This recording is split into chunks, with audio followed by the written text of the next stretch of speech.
Hello student, আজকে তোমাদের আরেকটা নতুন ভিডিও নিয়ে চলে এলাম।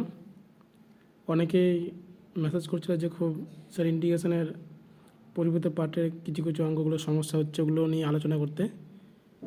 স্যার আজকে আমার পরিবর্তন আর প্রতিস্থাপনের কিছু অঙ্ক নিয়ে আলোচনা করব, এটা খুব ইম্পর্টেন্ট অঙ্ক। যেমন তোমাদের এর আগে আমি বলেছিলাম যে পরিবর্তের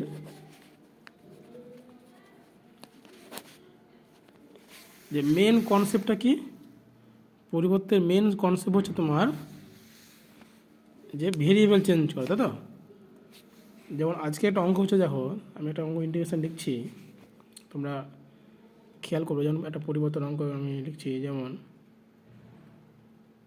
dx by x in root over half, মানে এটা এরকম টাইপের। দেখো 4 মাইনাস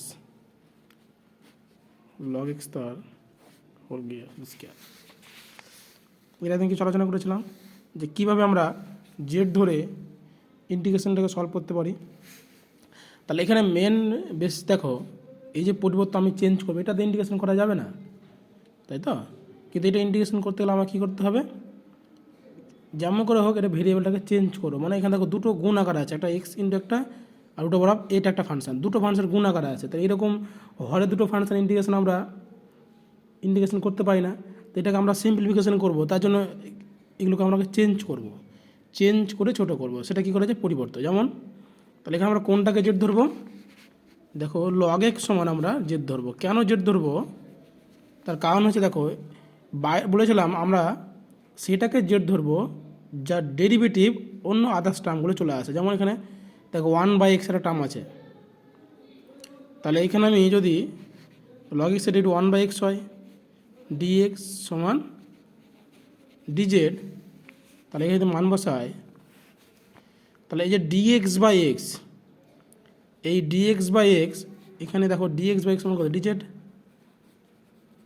বাই রুট ওভার, এই রুট ওভার আছে 4 মাইনাস এই লগ এক্স সমান জেড ধরেছিলাম জেড স্কোয়ার। তাহলে দেখো তো এটা আমি লিখতে পারি না, ডিজেড বাই রুট ওভার 4 মানে কত, 2 স্কোয়ার মাইনাস জেড স্কোয়ার। আমি এর আগের দিন বলেছিলাম যে 1/a square minus x square integration কত হয়, sine inverse x by a plus c. তাহলে এই যে সাইন ইনভার্স জেড মানে কত, log x by 2 plus c. মানে আমি এর আগের দিন যেমন কিছু টার্মে উদাহরণ দিয়েছিলাম, তার মধ্যে আরেকটা পরিবর্তনের একটা উদাহরণ দিলাম, ঠিক আছে? যে আমরা কীভাবে জেড ধরবো। এবার অনেকের যেমন সব থেকে বেশি ইম্পর্টেন্ট দীঘার সমীকরণ যে সমস্ত টার্মগুলো থাকে, এগুলো তো জেড চেঞ্জ করলাম, দীঘার সমীকরণ যে টার্মগুলো থাকে সেগুলোকে ইন্টিগ্রেশন করবে। সেটা আমি একটা দেখাই একটা উদাহরণে। যেমন 2 নম্বর উদাহরণ দেখো, এগুলো একটা টাইপ ডিএক্স বাই, ওগুলো যেমন জেড চেঞ্জ করা টাইপ, এগুলো দেখো একটা যেটা জেড চেঞ্জ করবো না, সরাসরি আমাকে ইন্টিগ্রেশনের ফর্মে লিখতে হবে। একটা উদাহরণ দেখো, x square plus 4x plus 8, এগুলো হচ্ছে দীঘার সমীকরণ। যদি কোনো দীঘার সমীকরণ থাকে এক্সের, সেই দীঘার সমীকরণ আমরা কীভাবে ইন্টিগ্রেশন করব তার আমি ঠিক শিখে দিচ্ছি। দেখো এই দীঘার সমীকরণগুলো আমরা চেঞ্জ করব, আমরা যখন integration series x square plus minus এই স্কোয়ার আকার আছে না, এই ফর্মুলাতে আমরা কনভার্ট করব। তাহলে এই কনভার্ট অনেকে পারে না, তাই জন্য আমি শিখিয়ে। দেখো ডিএক্স বাই, তাহলে এখানে কি আছে, এখানে দেখো এক্স মানে একটা টার্ম স্কোয়ার আছে, মানে এক্স যুক্ত ভেরিয়েবলগুলো, আর যে কনস্ট্যান্ট টার্ম তার স্কোয়ার করা আছে সেটা একটা ভেরিয়েবল, তাই না? তাহলে আমরা যতগুলো এক্স আছে সেই এক্সগুলোকে আমরা কী করব, স্কোয়ার করব, আর যে ধ্রুবক পার্টটা আছে সেটাকে আমরা স্কোয়ার করব। তাহলে দেখো কী করে চেঞ্জ করছি। তাহলে দেখো এক্সটা এটাকে যদি পুরো স্কোয়ার করতে যায়, তাহলে তোমাদের মনে আছে A plus whole square, A square plus 2ab plus B square, এই পুরো পার্টটাকে ওই রকম আকারে লিখবো। তার জন্য এক্স স্কোয়ার প্লাস 4x মান কি লেখা যায়, 2 ইন্টু এখানে এক্স ইন্টু 2, দেখো এই 4xটাকে লিখলাম 2 ইন্টু এক্স ইন্টু 2, তাহলে দেখো 4x হচ্ছে এটা গুণ করলে, তাহলে 2ab, বি মানে 4 মানে 2 আছে, তাহলে 2 স্কোয়ার কত, 2 স্কোয়ার। তাহলে আমি এটা এক্সট্রা নিলাম 2 স্কোয়ার, আমি এখানে মাইনাস 2 স্কোয়ার করতে পারি, কিন্তু অলরেডি আমার এখানে 8 আছে, তো 8 থেকে 4 নিয়েছি আমি, একটা 4 যোগ করে দিলাম। তাহলে কেমন হলো ডিএক্স বাই, এই পার্টটা কী পড়ছে এ প্লাস হোল স্কোয়ার,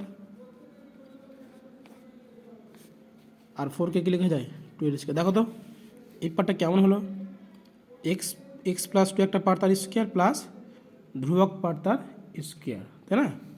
তাহলে আমরা কি করতে পারি, ডিএক্স বাই,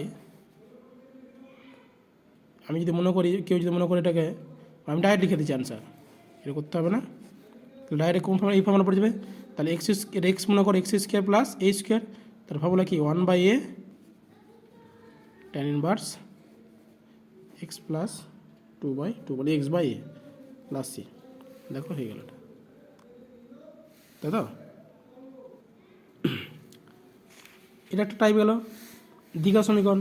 এবার এটাই দেখো, এই অঙ্কটায় যদি রুট থাকতো তাহলে আমরা এখানে কি অ্যান্সারটা কি রুটের ফর্মুলা আসতো।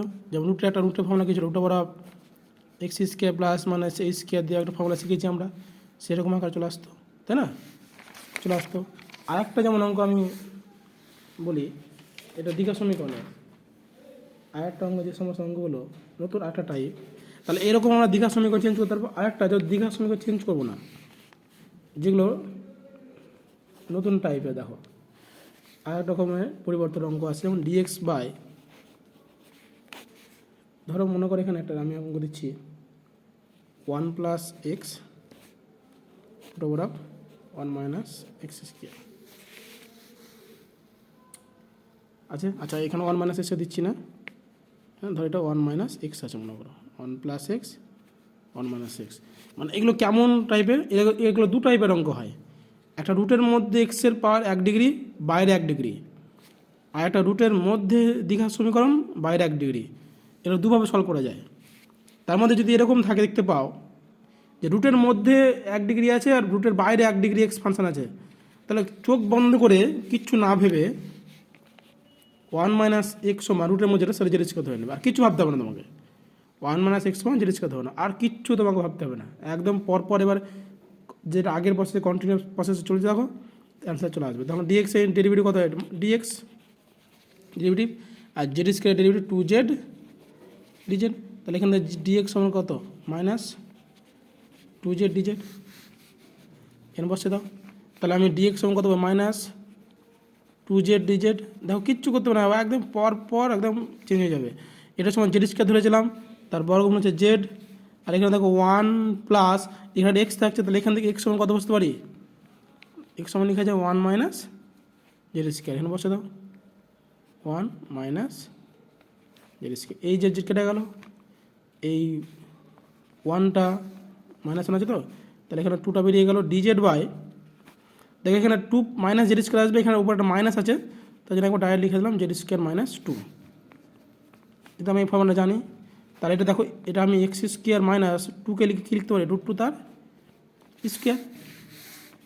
তাহলে এটা কোন ফর্মুলা বললো, X square minus A square না, তার ফর্মুলা কি 1/2a log X minus A by X plus A. এবার এখানে একটা প্রশ্ন আছে যে স্যার আপনি এখানে মাইনাসটা কমন নিয়ে এটাকে 2 মাইনাস জেড স্কোয়ার করতে পারতাম, তখন এটা এ স্কোয়ার মাইনাস এক্স স্কোয়ার হতো। এবার এ স্কোয়ার মাইনাস এক্স স্কোয়ার অনেকে প্রবলেম হয় যে স্যার এখানে এ মাইনাস এক্স আগে লিখবো না এ প্লাস এক্স আগে, ওটা ভুল হয়ে যায়। তাই জন্য আমি বলি কি, দরকার নেই, মাইনাসটাকে কমন নিয়ে নাও, এই মাইনাসটা এখানে কি মাইনাসটা কমন নিয়ে বের করে দাও, দিয়ে এরকম আকার রাখো x square minus A square আকার রাখো। কেন x square minus A square আকার রাখলে কী হবে সমস্যা, সুবিধাটা কি, আমি এই ফর্মুলাটা জানি x square minus A square দিয়ে, তার জন্য। এবার এখানে জেডের মাসে বসে দেবো, এই 2 কেটে গেল, তাহলে 1/√2 লগ জেড সমান কত হয়েছিলাম, over of 1 minus x minus √2 by over 1 minus x plus √2 plus C.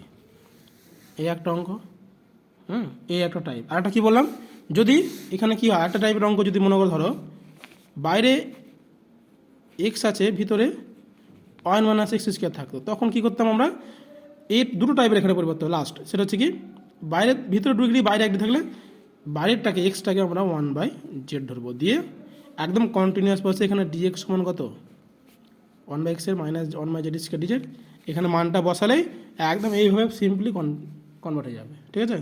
আজকে পরিবর্তনটা মেন যা টাইপগুলো আলোচনা করলাম, ইম্পর্টেন্ট টাইপগুলো।